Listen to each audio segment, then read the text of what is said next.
a cikin sahihu Muslim kuma na 4 kenan muka karanta, haka ne?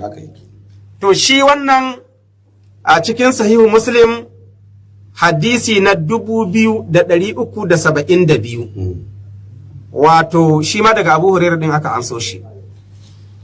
An Abi Hurairata radiyallahu anhu qala ursila malakul mauti ila Musa alayhi salam falamma ja'ahu sakkahu fafaqa'a aynahu فرجع إلى ربه فقال أرسلتني إلى عبد لا يريد الموت قال فرد الله إليه عينه وقال أي رب ثم يتي ارجع إليه فقل له يضع يده على متر ثور يتي فله بما غطت يده في كل شعر سنة شيني بكل شعرة سنة شي bari mu biyo da fassarar hadisin wato an ce an so daga Abu Hurairah cewa ursila malakul mauti ila Musa alaihi salam, an aiki mala'ikan mutuwa zuwa ga annabi Musa alaihi salam. An tura mala'ika ya je wurin annabi Musa. Falan ma ja'ahu yana zuwa ya faɗi abin da ya kai shi.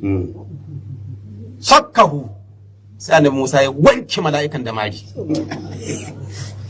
Yana falla mashi mari fafaƙa ainihu sai ya cire mai ido daya sai ga idon mala'ika ya faɗo.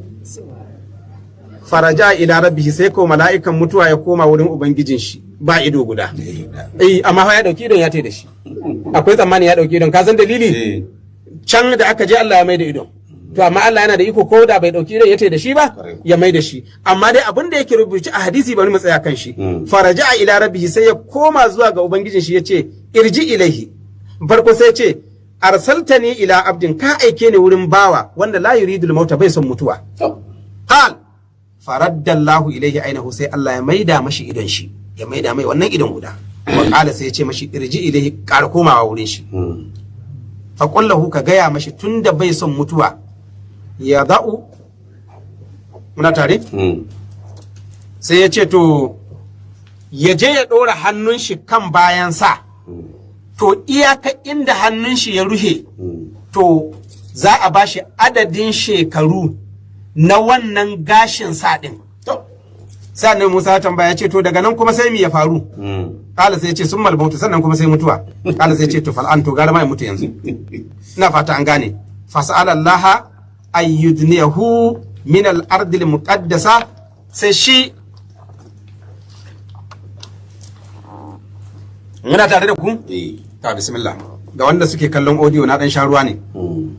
Tunda wani ba bidiyo yake kallo ba ya ga me tsaye da ni.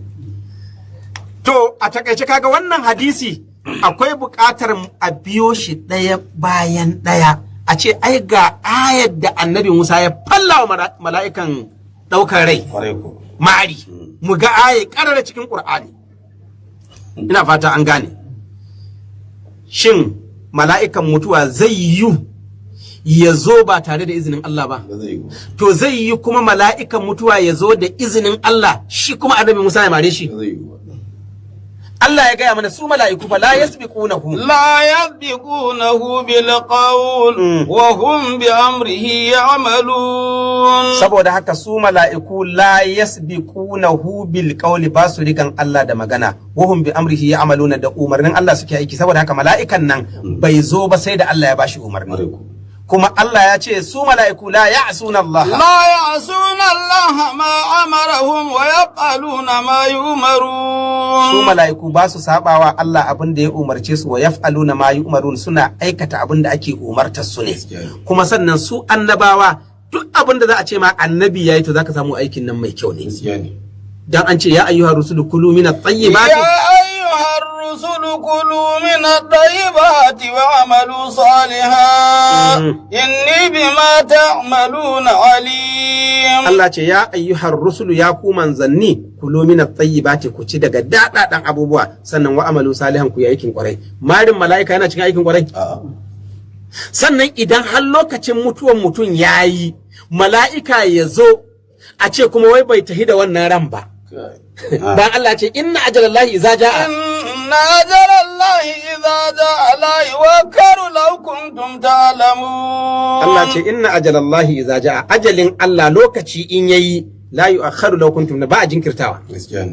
da haka kenan bai yiwa Allah ya aiko mala'ikan mutuwa a ce wai annabi Musa ya mari wannan mala'ika amma kuma kai yau a ce ba mu cewa bai yiwa za su kira su waɗi yiwai ka san baki ya saba ba yau ba za a ce bai yiwa ba sai dai za mu ga ayar da za a jawo wadda ta daidai da wannan hadisin ya fassara to sai na 10 na ƙarshe